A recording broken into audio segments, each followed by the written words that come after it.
If you're new to color grading in DaVinci Resolve, it can feel like you're guessing, and you might watch a bunch of tutorials and everyone uses different nodes, different terms, and your footage still doesn't look how you want. So in this video, I want to fix that. I'm going to share a simple beginner-friendly node layout that you can use on pretty much any footage so you understand what to do first, what to do second, and why the order matters.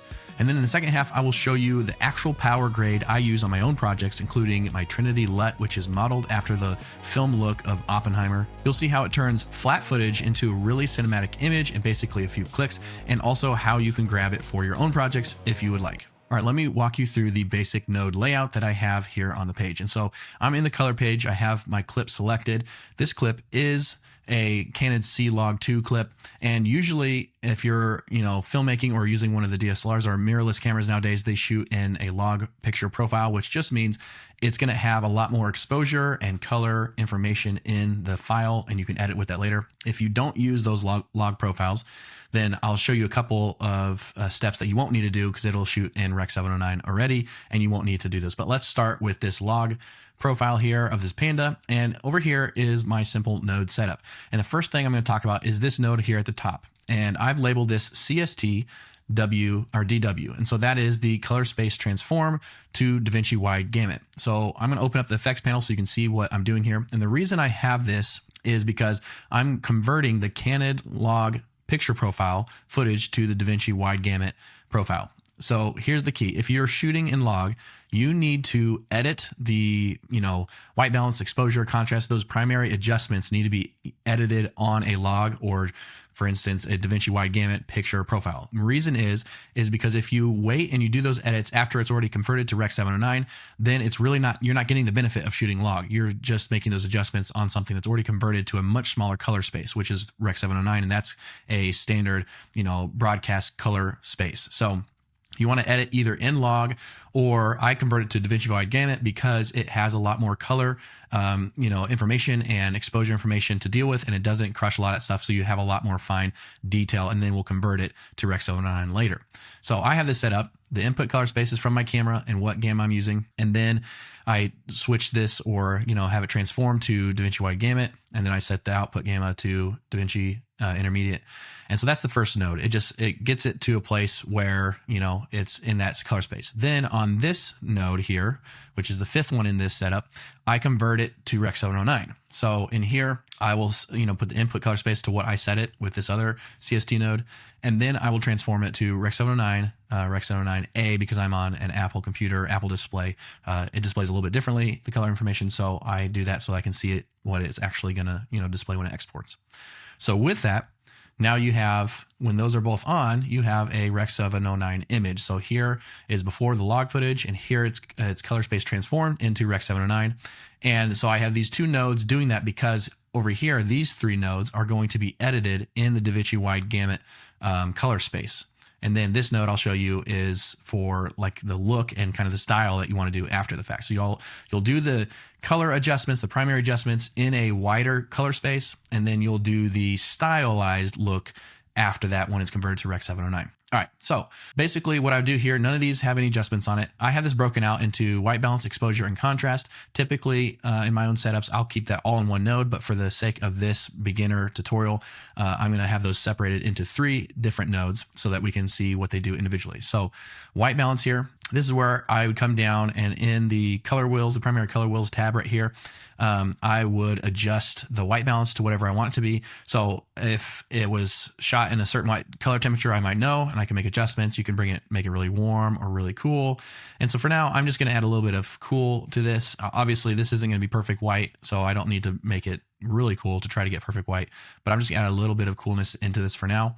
And then you can also use tint if you wanted to tint this a little bit more. So I'm going to maybe drag a little bit green in here, and then I'm going to move over to exposure. So again, let me show you before the white balance and then after the white balance. And then here is the exposure layer. So for the exposure layer, I'm going to look at the waveform a little bit over here and see how it's much lower in the shadows are pretty low, and there's nothing really in the highlights, which is fine. First thing I'm going to do though is I'm going to lift up the shadows here and get those off the floor just a little bit, and then maybe bring down the gamma. And then I'm just making these small adjustments. I want to bring this down a little bit to it's close to the bottom level, but I don't want it all the way in the bottom level because I don't want it to lose information here in the fur. And this is before, after. So we lost a little contrast here. Maybe you can bring up some of the gain and then maybe bring the gamma back down. So again, lift is the shadows, gamma is the highlights. Midtones, gain is the highlights, and they affect each other a little bit, but that's primarily what they're affecting. So I'm going to bring that gamma, the midtones, down a little bit again. And so you can just make a little bit of adjustments here to your liking. I'm going to go up a little bit. And then, so this is just the exposure setup. It barely made any changes because the exposure is pretty good on this shot already. And then we're going to add a little contrast. So you can add contrast through the color wheels. You can also quickly do it in the curve. So here in the curve tab, you can just grab and make an S curve. We're going to just bring up the highlights a bit, and then we're going to crush those blacks a little bit more as well, the shadows. And so right there, you already have a bunch of contrast added and even saturation. So it makes it pop really nicely. So again, this is before, this is the log profile, and then here's after. So now we have some contrast. Once we've made those adjustments to where we like it, now we can start stylizing. And typically what I do on this other layer is add maybe a finishing LUT. So I have my own finishing LUT, and we'll talk about this. I'll show you the power grade I do with this later, but I'm just going to drag that on here. And this is modeled after the Oppenheimer film. So it's got a little bit of a cool green kind of push, but also brings out some more oranges in the warm areas. So that's the style. So once I put this on here, this LUT, I can go back and adjust some of these layers if I don't like the way it's looking. So if I want this to be, cooler, or if I want some more orange in there, I can adjust the white balance. I'm going to add a little bit more cool and maybe a little bit less of the green here. And exposure, same thing. I can go through each of these and adjust those. And that way I can kind of fine tune the final look that I want. So again, this is before, this is with the log footage, and then this is after. That's what we've graded. So let's see what this looks like on a different clip here. So I'm going to come down, I hit clips, I'm going to select this clip, hit Command or Control C to copy, and then Command or Control V to paste all this into the other clip. And so this clip is just kind of like of a military guy in the forest. And so we're just going to kind of scrub through and get a good look at this. And so what adjustments can we make? It's really just the stylized preference here. So if I turn off the LUT, the Trinity LUT here, you can see what it looks like Rec. 709 with some of those adjustments. So maybe the exposure would look a little different. You can bring it up higher, or we can drop it down a little bit, maybe bring up the shadows. Just different stuff that you might want to do. Contrast looks pretty good. So you can just fine tune these adjustments. This is all about just finding the look that you want. And then when this is on, you can see some of those adjustments. So maybe I'd come back over here to the white balance, and you could bring in cool if you wanted to make it a lot cooler, or some warm, take away some of the green by bringing some of the magenta back in a little bit. There's a lot of things you can do with this, and you just play around with it. So this is before the log footage and then after. And so that's a quick setup for beginners to just set up easy color grading and only 6 nodes. You have the color space transform. Now, if you shoot in Rec. 709 and you don't shoot in log, so if you did just a standard picture profile on your camera, then these two clips right here, or these two nodes right here, you would just not use. So you wouldn't need to transform this to anything because it's already compressed to Rec. 709. You would actually have to do these adjustments on the Rec. 709, which really would give you a lot less information to work with. So it might be a little bit more difficult, but you wouldn't want to use the color space transform because you're already only getting Rec. 709 color space from your camera. So there's no reason to change it to DaVinci Wide Gamut or anything else because it's already compressed. So that is the simple setup. Now let me show you, I'm going to come over here and show you my power grade that I use for pretty much every project that I have. And so I'm going to load this up here. Again, we're using the same log footage that we have on the other timeline, but I have my power grade. And all that is I import a power grade. If you download it in the link description below, you can just drag this in. So if none of these were here, let me delete these, and I'm just going to drag that in. Once I import this, I can drag it over, and then boom, those are all there and ready to go. So that's how it works. It basically just drops everything on here. And let me show you a little bit of what I have in this power grade.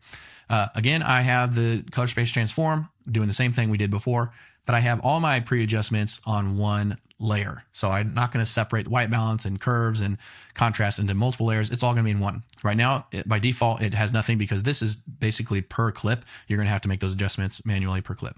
Then I convert it back to the Rec. 709 with that CST node. And then we have some sharpening we're adding. We have a little bit of vignette just over on the side. You can see it get a little darker. Then there's a bloom layer. So it's using a glow plugin, but the settings just give a little bloom and boost a little bit of the contrast and kind of soften some edges, make a little more film look.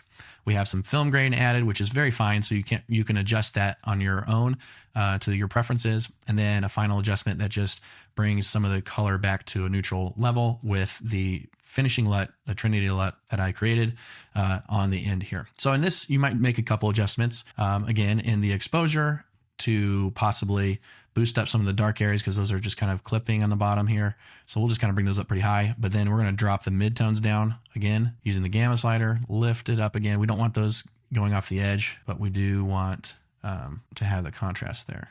Okay, so let's lower this a little bit. We don't want to get rid of too much contrast. So that got rid of some contrast, but we're going to bring some of that back with a curve here, curve adjustment. And then the nice thing about curves is you can come in and do a couple things if you wanted some colors to stand out. So, you could come over to hue versus hue or hue versus saturation. Let's say we wanted that green to really pop. I mean, we can make 2 dots there and then drag this up a lot. And then you could see the difference it's making. You'd have to find exactly where that's at. I think it's more over here. So now you can see I'm desaturating that leaves, or I'm really saturating the green in this. So if you wanted the green to pop a little bit more, you could do that. And you could also do hue versus hue. So let's say we wanted that green to be maybe a little bit darker green, or more rich, right? So we could drop it down a little bit so it's a little bit more rich, and then make sure we're not adding too much saturation here. And then we could come over to hue versus luminance and do the same thing, but we're gonna make it a little bit darker green. So we're gonna drag this down. You could drag it up, we're gonna drag it down. So already we've done some of these adjustments. Again, these are more stylized adjustments on the pre-adjustments. You don't have to do those here because you don't need to, but I like to do those here because it has all the color information from before. So we'll come back to saturation and drop this down a little bit. We don't need it that bright. Let's go back to the color wheels. We can maybe adjust this a little bit if, we think it's not warm enough. So let's add a little bit of warmth back. We can tint it a little bit if we want. And then basically you just kind of fine tune it to where you like it. But the nice thing is that this power grade is just a one drag over. So you just drag this over on your clip and it has all this set up. You can make these pre-adjustments like I just did, and everything else can stay the exact same. And it looks really good, really cinematic, and has a nice feel to it. So let's see what that looks like on the other clip. We'll come here, copy, just see what it looks like over here, and then kind of drag this through. So here it's a little bit darker. So maybe in the pre-adjustments, we'd come down and we'd boost those mids a bit. We want to keep the darks low. So we'll crush it, bring the mids up a little bit more. Okay. So now we have something like that where it's, the log profile, and then we got some color there. And even on this, like I have a final adjustment here before that Trinity look. So let's say, this is a military movie, and usually it's not saturated quite like this. In fact, I would come in here and get rid of the color adjustments we did on the greens because we don't want a lot of saturation in the greens. So already you can see that made a huge change. And we'll come back over here and add a little bit of cool to it. And then on the final adjustment, you might want to come down here and maybe decrease saturation a little bit. So somewhere around 40. And now you're getting more of a military look, right? So it's kind of like a Band of Brothers look where it's a little bit desaturated. Everything's kind of like this brown and green. But the nice thing about the Trinity LUT that I've created is here you can see the colors aren't really rich and there's not a color separation, but you're going to see that here. It's going to add some green and orange color separation. It just looks really good. So at this point, you have 2 options. You can take the simple beginner node layout that I showed you earlier in this video and start building your own look and see what you like over time. Or if you'd like, you can download the Trinity look. It comes with the LUT itself and the actual DaVinci Resolve power grade, so you can just drag it and drop it onto your footage and have instant color grade that you can use on every one of your projects. That link is in the description below. Either way, I really encourage you to start using a consistent node layout. Once you know what each node does and why it's before and after the color space transform, color grading stops feeling like guesswork. If this was helpful, feel free to hit the like button so more editors can find it. Subscribe if you want more Resolve tutorials. And if you want to level up your look quickly, check out the Trinity LUT and power grade pack below. And as always, you can join my DaVinci Resolve School community where we can talk about this, get feedback, learn from each other, as well as a 60-day program that's launching at the beginning of 2026 for you to go from 0 all the way to learning how to make professional edits in DaVinci Resolve. Check that out down below as well, and I will see you guys in the next video.